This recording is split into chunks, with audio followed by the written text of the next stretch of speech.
Rated everyone 10 and up. The Fire Nation is invading. You must defend the Earth Kingdom. Play as new characters.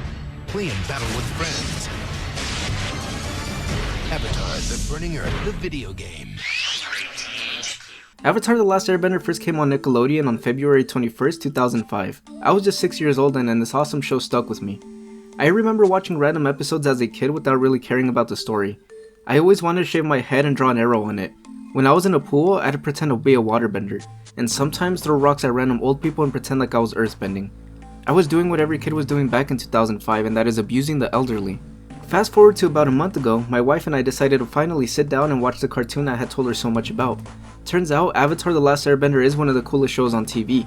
Every character is likable and each episode feels fresh and exciting, but what about the games? Are they as good as the show? Do they capture the same vibe?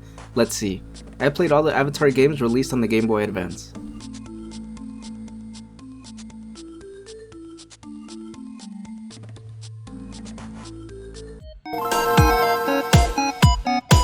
Avatar: The Last Airbender is a video game, also known as Avatar: The Legend of Aang in Europe, hit North America on October 10th, 2006, in Europe on February 9, 2007 on the Game Boy Advance, and several other platforms of that era. The game's plot is an original story sandwiched between Book 1 and 2. During their training at the Northern Water Tribe, Avatar Aang and Katara investigate reports of a missing waterbender named Hiryu. Upon arrival, a Fire Nation attack led by Prince Zuko unfolds, during which they successfully repel the attackers but lose Katara in the process. In the game, you could play as Aang, Sokka, Katara, and Haru, each with unique attacks and learnable abilities. Alternating between characters is done using the left and right triggers. Aang utilizes his staff for attacks and wind bending to stun enemies, while Sokka employs a boomerang and a club. Katara whips enemies with water, can heal the party, and create water bridges. Reflecting on the game, Avatar: The Last Airbender on the Game Boy Advance exceeded my expectations. Despite a less than glowing IGN review, the soundtrack, especially during the infiltration of the Fire Nation prison, is outstanding. The game feels like an episode of the show, with accurate humor, character interactions, and well-portrayed facial animations. The art design and environments capture the essence of the series, making it an impressive Game Boy Advance title. The sprites are well crafted, easily distinguishable, and true to the characters. Animations enhance the bending experience, such as Aang's staff attacks and wind bending. Puzzles utilize each character's abilities effectively, and the introduction of new skills keeps problem solving engaging. The pacing is deliberate with manageable enemy encounters, fair difficulty, and a learning curve that never feels unfair. While enemy variety could be improved, the boss fights inject excitement and a change of pace. They're not overly challenging but require pattern recognition and counterattacks. Avatar: The Last Airbender on the Game Boy Advance has become a personal favorite due to its quality, attention to detail, and replay value, especially for fans of the show.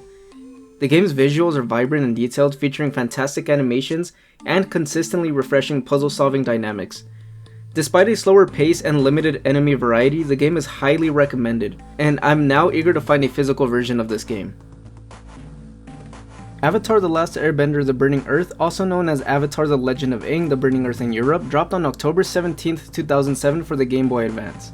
It's among the final titles for the system. Attempting to distill Book 2 of the show into 8 levels, the game, while showcasing the key moments, falls short in certain aspects. With 6 playable characters including Toph, Zuko, and Iroh alongside Aang, Sokka, and Katara, the gameplay pairs characters for a cooperative play.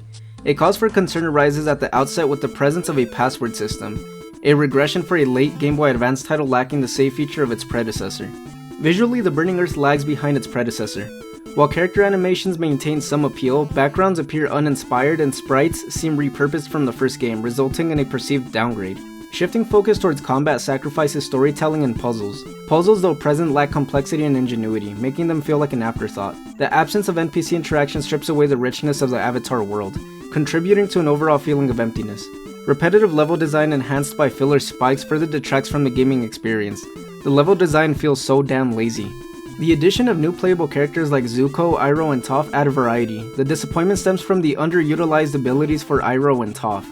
Toph's powerful earthbending is relegated to just one level. It was a huge letdown for me. The Burning Earth faces a shortage of enemy variety, limited to rehashed Fire Nation soldiers.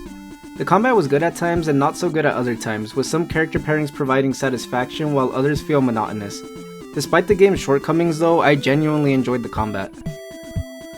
This game has 4 boss fights, 3 against Azula and 1 against Toph. The lack of diversity becomes apparent, resulting in repetitive encounters. Overall, Avatar: The Burning Earth disappoints, attempting to fix pacing issues but neglecting the strengths of its predecessors. As one of the final Game Boy Advance releases, expectations for a more polished game remain unmet, falling short of the quality set by the first Avatar game on the platform. If you've played the Avatar games on the Game Boy Advance, share your thoughts in the comments below, let me know what you think of them. Thank you for tuning in, I hope you had a great time taking a look at these games with me. Don't forget to hit that like button and subscribe so you don't miss out on any future uploads.